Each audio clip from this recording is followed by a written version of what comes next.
Assalamualaikum warahmatullahi wabarakatuh. Selamat bertemu lagi di pagi ini di mata kuliah perencanaan pabrik yang pertemuan ke-9. Kita langsung ke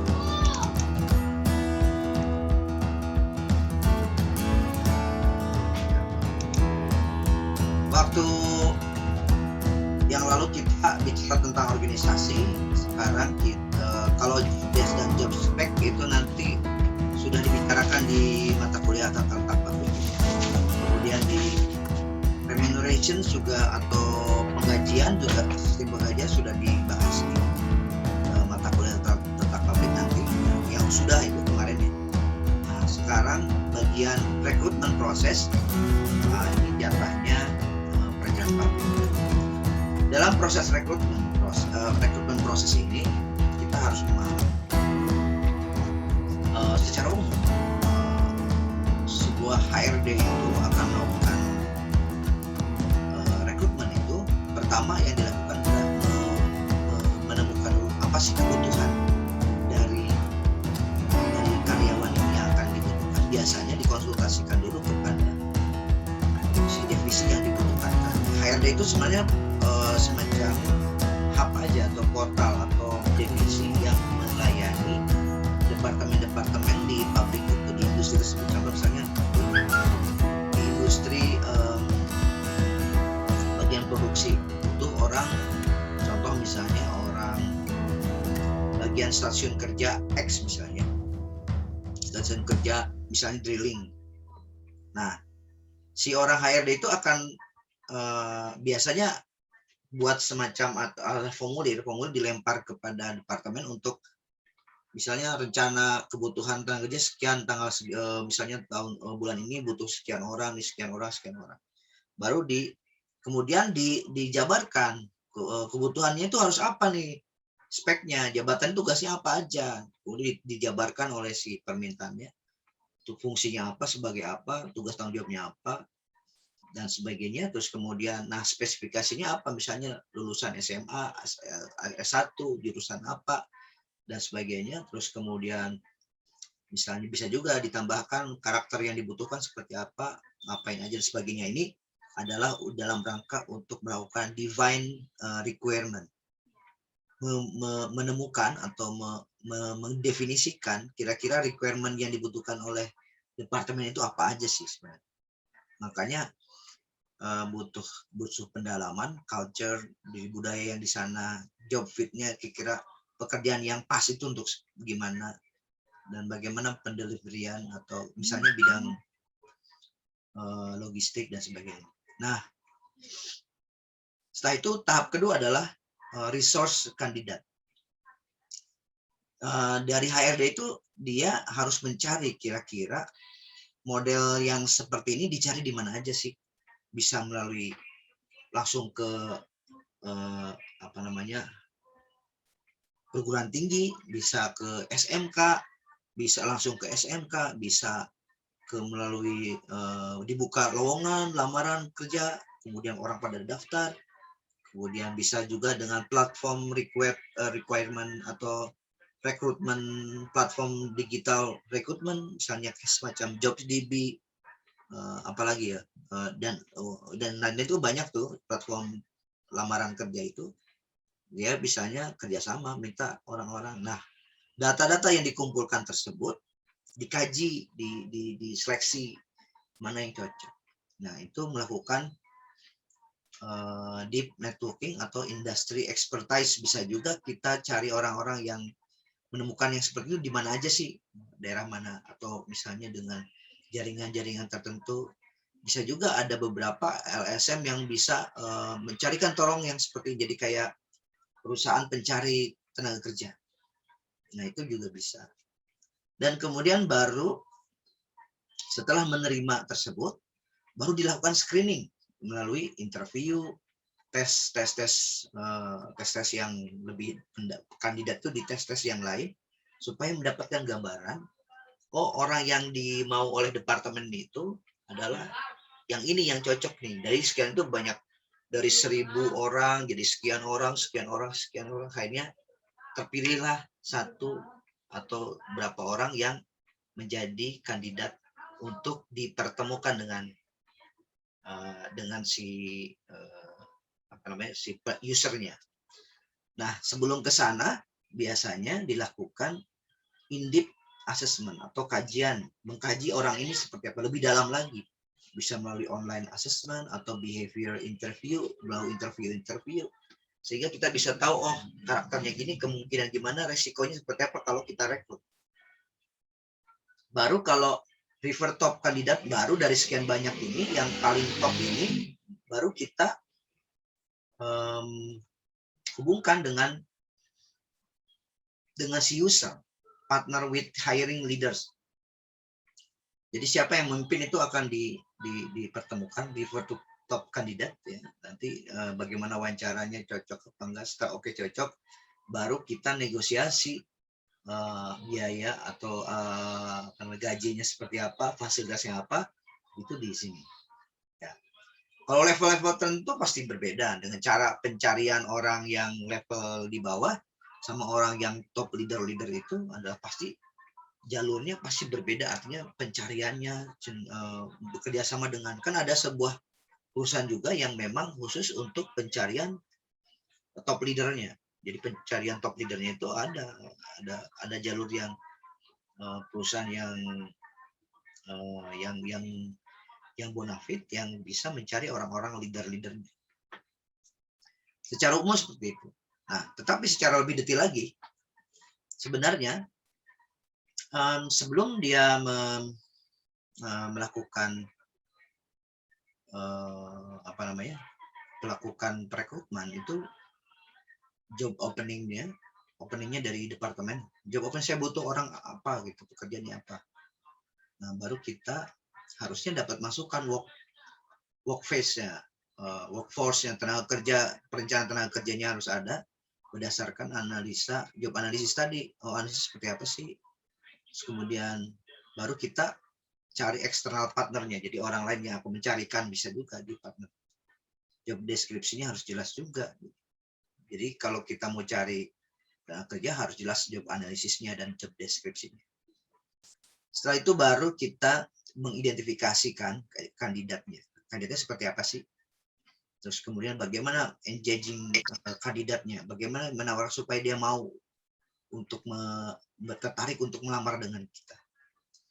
Secara pengalaman gampang-gampang susah sih kalau kita merekrut orang. Kecuali perusahaan besar mungkin agak. Kalau perusahaan yang masih sedang-sedang, gampang juga deh orang-orang sekarang ini mencari tenaga kerja yang memang sesuai dengan apa yang kita mau. Itu dengan bagaimana kita men-engage-nya adalah dengan melalui social media recruitment atau dengan database kandidat.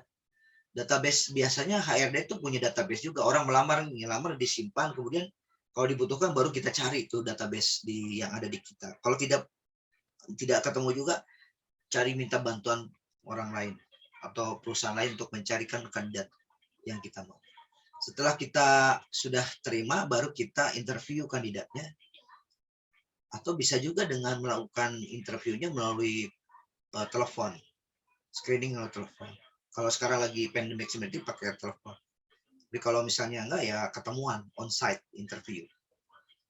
Nah, setelah itu baru kita offer stage, jadi penawaran, mulai lebih kepada tahapan penawaran melalui hiring, yes or no discovery, cari lagi dan negosiasi dan seterusnya. Ini kira-kira secara rekrutmen umum. Nah, tetapi kalau secara teknis lapangan, misalnya pertama orang datang bikin form dulu, seleksi komite, seleksi dulu, kemudian dibentuk dulu lah selection komite.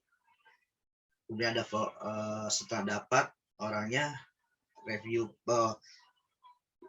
formulir selection komite. Jadi orang itu misalnya departemen tersebut butuh orang seperti ini, nanti dimasukkan ke dalam formulir, kemudian dilakukan review oleh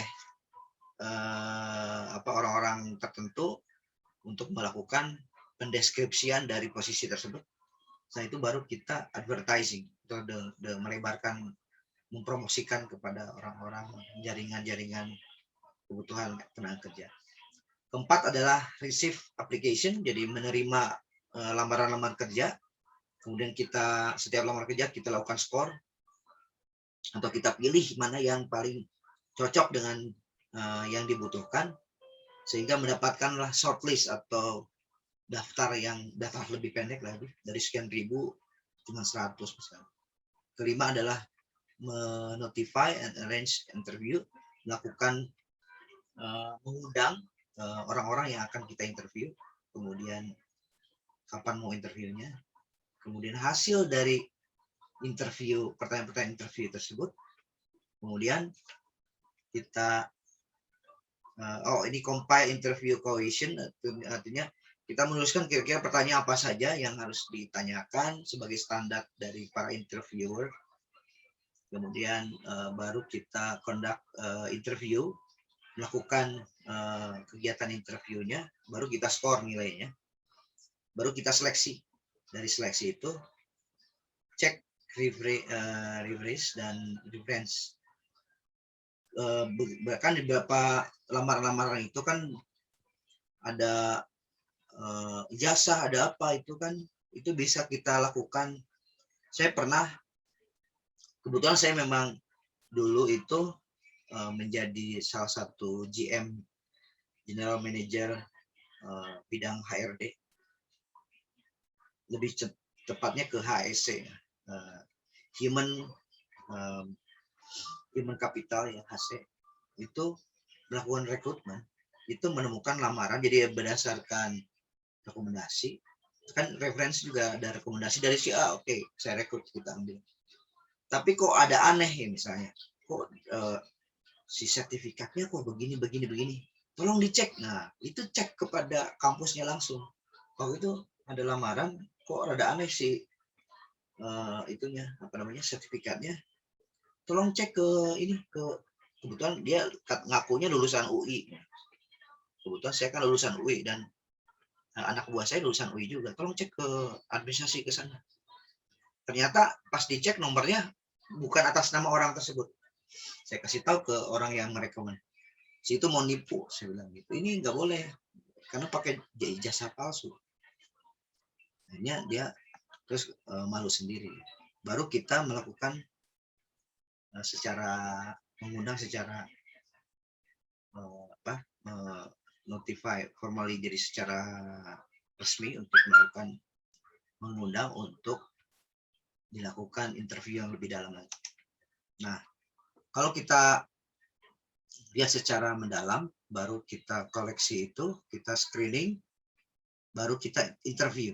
Jadi screening tadi si ijazah atau si dokumennya itu setelah di screening, baru kita melakukan interview.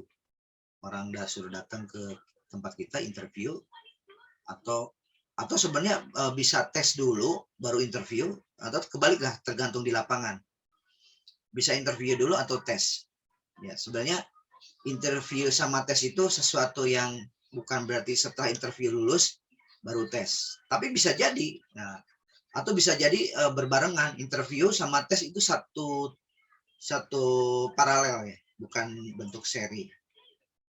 Jadi sudah itu baru kalau lolos baru ke deepin interview, baru interview direct superior ke atasannya, baru ambil keputusan. Nah, contoh ini screening, menyeleksi lamaran melalui email, surat lamaran, hiring platform misalnya ke JobDB dan sebagainya. Biasanya kami itu akan, pada saat kita seleksi lamaran saking banyaknya, itu butuh lamaran atau sesuatu yang menarik gitu. Tulisannya bagus kan gitu. Kan saya nyuruh anak buah seleksi yang paling cocok ini ya seleksi. Kadang-kadang suka aneh-aneh, memang menyeleksi anak buah bisa juga tulisannya bagus misalnya, atau dia pakai ngetik tapi performance dari CV-nya atau apa menarik gitu. Bagus nih, menarik perhatian lah ya. Kadang-kadang ada juga anak buah saya tuh melihatnya, gelis ya mah, cantik nih, cakep nih gitu, ini cocok nih buat kita. Itu penting juga. Baru kita ambil. Atau bisa juga pemilihannya berdasarkan lokasi tempat tinggal. Contoh misalnya kita mau rekrut salah satu manajer di daerah Jawa Tengah, kan nggak mungkin nyari orang yang rumahnya ada di Jakarta, harus ada di sana, berarti harus, oh ini Jawa Tengah, pisahin kan gitu. Atau yang mendekati rumah. Kalau terlalu jauh nanti pasti tuntutannya gajinya lebih tinggi dan sebagainya. Itu yang menjadi pemikiran kita. Setelah itu baru pengalaman yang mirip dengan jenis pekerjaan yang dibutuhkan. Contoh misalnya kalau dia dicari manajer, berarti cari orang yang pengalaman jadi manajer, atau paling nggak minimal dia pernah memimpin orang. Berapa orang yang dipimpin? Atau manajer, oke, tenaga kerja yang di bawah misalnya, apakah dia pernah kerja di mengerjakan misalnya pekerjaan logistik? Pernah nggak ada satu pekerjaan yang mirip dengan logistik walaupun barangnya beda? Tapi biasanya cari-cari yang mirip-mirip dengan pekerjaan yang dibutuhkan.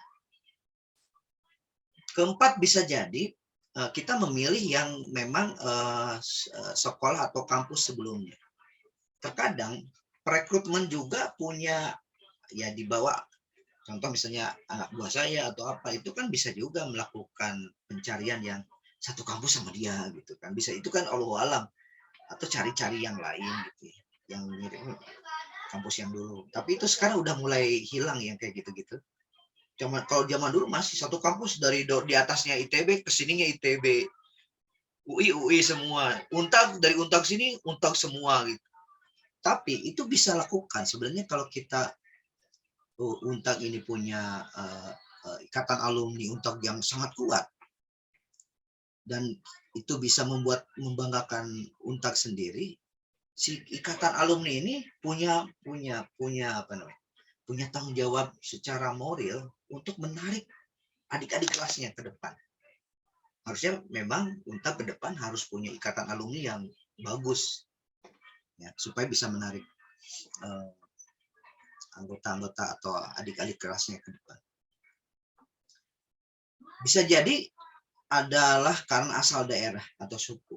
Misalnya ada suatu pekerjaan, contoh pekerjaan tertentu yang memang membutuhkan performance salah satu suku, itu dia akan menarik untuk kita rekrut, ya. Atau banyak hal yang kayak gitu-gitu tuh berdasarkan suku, atau bisa jadi yang merekrut adalah orang suku tertentu, merekrutnya carilah, misalnya dia orang Sunda, cari orang Sunda, bisa juga. Nah, ini ada hal-hal yang tidak bisa dikendalikan oleh HRD, karena tim anak buahnya juga punya idealisme sendiri-sendiri. Berikutnya adalah kemampuan keterampilan yang dimiliki. Bisa juga kita rekrut, kita cari orang masuk ke sini adalah mencari kemampuan. Jadi kalau kamu pernah ikut training memiliki keterampilan tertentu, itu menjadi nilai lebih. Kalau oh ini punya kemampuan ini loh, punya ini loh, wah ini bisa nih, sertifikatnya ada, semuanya ada, ini bisa manfaat ke depan. Kalau saya rekrut, ini bisa melakukan A, B, C, D, wah ini bagus nih gitu. Jadi ini salah satu kelebihan bisa menjadi daya tarik. Kemudian sertifikat tambahan atau sertifikat kompetensi, ini lari ke atas ya, kemampuan keterampilan. Jadi mulai sekarang, kalau nanti mulai dari sekarang, kalian masih semester 6 juga sudah harus mengumpulkan sertifikat. Jadi saya dulu sebelum lulus itu saya ikut kursus ini, kursus apa, yang sertifikatnya saya kumpulkan. Jadi pada saat lulus itu saya tidak polos-polos banget bikin CV-nya itu, masa cuman sekolah di sini, udah ijazah cuma satu udah. Nah, kalau lebih keren lagi supaya kita lebih itu, saya sertifikat apa, komputer apa lah, masukin semua aja tuh. Ikut seminar ini masukin semua, jadi kita kelihatan penuh gitu loh. Jangan cuma seret gitu satu doang, orang akan menarik kita untuk direkrut gitu. Jadi tugas kita ke depan adalah mengembangkan kurikulum vitae-nya atau riwayat hidup itu jadi full, penuh gitu. Sampai saat ini saya punya kalau bikin CV saya itu sekitar 10 lembar. Jadi semua proyek dimasukin. Itu menarik bagi orang-orang. Bukan menarik lagi, bahkan orang nggak berani gaji saya berapa. Itu yang jadi masalah. Nah, kemudian link personal rekomendasi. Nah, ini juga bermain di rekomendasi juga ada dari orang tertentu, dari atasan saya. Jadi tolong dievaluasi nih orang nih, temannya, anaknya teman saya, oke, direkrut. Ada, HRD juga bisa menerima hal-hal itu karena ada rekomendasi orang dalam dan sebagainya. Ya. Nah kemudian bisa jadi misalnya gini, saya mencari orang marketing yang misalnya punya hubungan dengan perusahaan X, dia punya bapak relasinya apa, itu sebagai orang HRD dia akan melakukan strategi. Ini tugasnya apa, ngapain, ada nggak kepentingan secara politis karena kita rekrut kemudian kita dapat sesuatu dari linknya si personal tersebut. Misalnya kan ada juga ya, misalnya dia tuh adalah salah satu di pemerintahan misalnya, kita mau dapetin project dari dia, ya tolong dong masukin anak gue nih ke sini, kan itu menjadi sebuah apa namanya, menjadi sebuah personal garanti bahwa kita akan dapat kerjaan terus dari dia. Caranya dia memasukin anaknya untuk masuk ke kerja di tempat kita. Nah, karena dia seorang pejabat bisa tidak mungkin merekrut, dia menitipkan anaknya untuk tolong dikerjakan nih anaknya gitu supaya dapat pengalaman. Itu hal-hal politis, itu sah-sah saja. Dan kemudian nah setelah itu baru kita lakukan interview. Interviewnya adalah pas kalau sudah oke, baru kita rekrut, kemudian kita datang, kemudian di interview. Interviewnya biasanya si interviewer adalah membaca lamaran, misalnya lamaran si kita itu dipegang sama dia. Kemudian dicek satu-satu tuh. Nah, ngobrol-ngobrol yang ya menggali hal pribadi. Contoh misalnya pertama kita galin data pribadi. Contoh misalnya, oh namanya ini ya, emang keluarganya berapa banyak? Oh sekian orang Pak, ini kerja di mana? Jadi ngalir aja seperti ngobrol gitu. Dan, terus kemudian jadi si interview itu untuk memahami secara pribadi itu terkait dengan situasi kondisi di rumahnya, karakternya seperti apa, tempat tinggalnya di mana, kemudian ada rekomendasi dari siapa, si anak ini punya hubungan dengan siapa aja yang ada kaitan politis dengan perusahaan ini dan sebagainya, atau link-linknya, rekomendasi bapak, misalnya si anak ini rekomendasi dari siapa, oh dari si Pak ini dia kenal sama kita dan itu manajemen juga dan sebagainya, itu menjadi pertimbangan-pertimbangan. Nanti kan kita buletin, kita coret, ini apa, dijelasin lebih dalam lagi di si lamaran ini kita coret-coret. Nah, setelah itu baru kita tanya pekerjaan sebelumnya. Pekerjaan sebelumnya apa sih? Jenis pekerjaannya, ngapain aja, kira-kira ada yang mirip-mirip dengan pekerjaan yang akan kita tepatkan nggak? Kemudian apa sih? Kalaupun dia kan bisa kelihatan tuh, baru misalnya kerja di X, perusahaan X, kemudian keluar lagi 2 bulan kemudian keluar. 3 bulan keluar, 2 bulan keluar. Kok cepat banget ya keluar gitu, gampang banget keluar. Makanya ditanya di dalam kelas, kenapa keluar? Oh, bisa juga karena udah kayak berantem sama si A sih. Jangan-jangan kalau kita rekrut di sini juga bikin ulah juga, berantem terus, kan itu menjadi pertimbangan kita. Baru kemampuan, nah baru kita lebih dalam lagi menanyai tentang kemauan apa yang dimiliki. Dia punya skill apa tambahannya dan sebagainya yang bisa siapa tahu ini anak bisa bermanfaat atau bisa kita pakai skill-skill yang dia miliki tadi untuk ke depan. Ya, dalam rangka efisiensi juga, daripada ke orang mending ke dia aja kalau dia mampu dan sebagainya. Kemudian konfirmasi pendidikan, tanya pendidikannya gimana, kita gali kuliahnya apa aja dan sebagainya, pelatihan apa yang di ini kita gali kesesuaian. Jadi kalian juga kalau ditanya kan nggak bakal ada nanti akan pertanyaan misalnya terkait dengan mata kuliah apa yang dimiliki, yang ditanya. Kalau misalnya di teknik industri tanya teknik industri pelajarannya apa aja yang kamu ikuti. Ya kalau kamu blepap nggak bisa menjelaskan, pasti pertanyaan, ini kamu tuh teknik industri apa bukan sih, nggak ngerti sama sekali tentang teknik industri. Nah itu jadi kalian tuh betul-betul harus memunculkan bahwa saya menguasai teknik industri loh gitu, walaupun ijazahnya teknik mesin gitu. Ya. Kemudian kemampuan, nah ini juga ini penting nih dalam sebuah interview itu, seorang interviewer akan mengukur kemampuan memimpin tim. Pasti pertanyaannya, kamu pernah pernah memimpin sebuah tim nggak?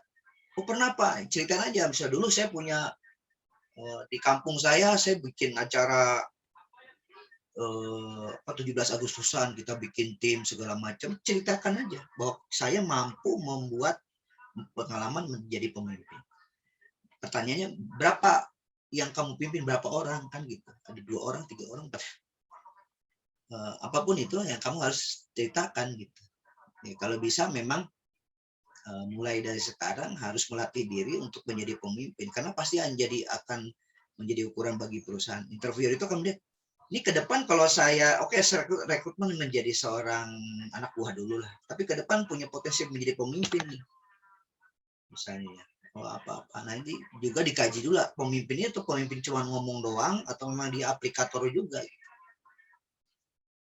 Banyak yang digali di situ. Oke. Setelah itu kalau interview udah beres, tahapan berikutnya ada seleksi. Nah, seleksi ini biasanya adalah tes penerimaan.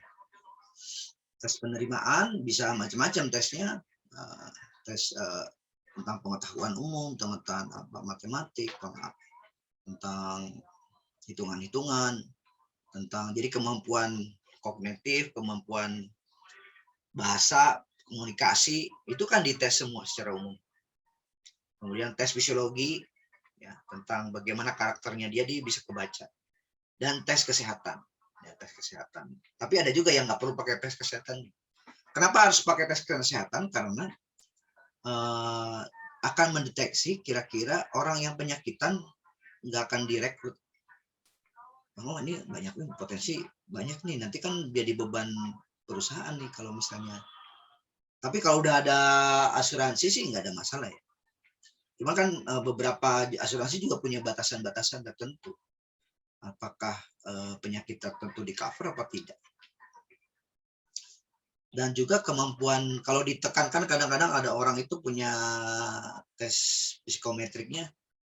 Kalau ditekan itu bisa cus naik, dia semangatnya tinggi dan kinerjanya tambah naik. Tapi ada juga yang ditekan secara fisiologi, tekan ini dia malah tambah turun, gitu. Tapi ada juga yang stabil gitu. Di tes apapun dia tetap kekeh stabil begini, rata gitu. Yang dicari sebenarnya kalau ditekan itu naik gitu kan. Itu yang dicari. Nah, ini ada tes fisiologis, ada tes fisiologi tes, ada intelligence tesnya, personality test, attitude test, interest test, achievement test. Kemudian ada knowledge test, ada performance test.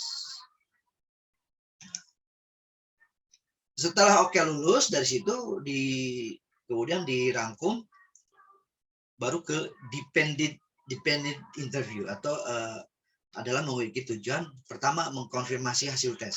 Hasil tes itu baru dibacakan, Pak, benar nggak gini-gini, benar nggak? Jadi hasil tes itu baru diceritakan, benar nggak Bapak begini, Bapak begini nggak gitu. Jadi biasanya bisa dibaca langsung. Oh, Bapak karakternya gini ya. Kalau ada ini kasus ini pasti melakukan ini ya. Kedua adalah menggali lebih dalam dari hasil tes dan wawancara sebelumnya. Jadi selain mengkonfirmasi, tugasnya adalah menggali hasil tes tersebut dan wawancara. Jadi konfirmasi dari semua hasil wawancara. Bisa jadi yang melakukan dependent interview ini bukan orang wawancara yang sebelumnya, tapi memang orang fisiologi langsung. Ketiga adalah menyampaikan hasil tes dan menyampaikan tindak lanjut hasil tesnya bagaimana, apakah lanjut ke tahapan berikutnya atau memang Pak nanti ditunggu kabarnya misalnya. Itu kabarnya itu dalam rangka untuk bisa jadi dia itu hanya sebagai cadangan untuk yang lain, atau misalnya dinyatakan Bapak maaf, Bapak tidak bisa melanjutkan karena tidak sesuai, mungkin ada harapan lain, mungkin kasih saran, Pak bagusnya gini-gini, cari orang gini-gini yang cari kerjaan tuh begini-begini kan. Terus kemudian interview with direct superior, artinya ke atasannya langsung atau usernya, itu menggali lebih dalam oleh calon atasan mengenai pengalaman dan kemampuan tambahan yang diberikan ke perusahaan atau tim. Dia coba untuk menggali itu. Jadi wawancara adalah kira-kira usernya nanti ke depan, atasannya. Menggali sejauh mana dalam mengambil keputusan, menggali sejauh mana kemampuan mengerjakan sesuatu. Bisa juga ada yang langsung kasih tugas, tolong kerjaan ini, bisa nggak kamu gitu.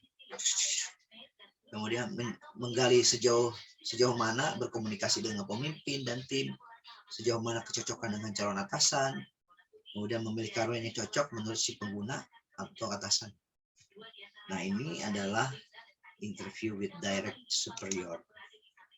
Baru kalau udah oke, baru lari ke HRD lagi.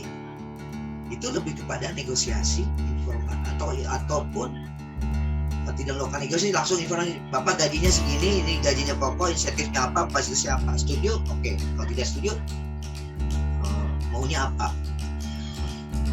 Itu nanti dinegosiasi. Gaji pokok, insentif, fasilitas itu sudah ditetapkan sesuai dengan aturan, ataupun nanti kalau tetap pengen ini, tapi oke lah kita naikin fasilitasnya atau gaji pokoknya. Nah, itu adalah merupakan sesi mengenai perencanaan. Ada pertanyaan nggak?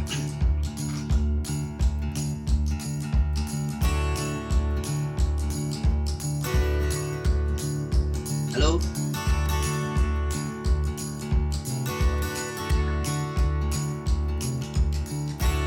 Ada pertanyaan? Nggak ada, Pak. Nggak ada ya? Iya, Pak.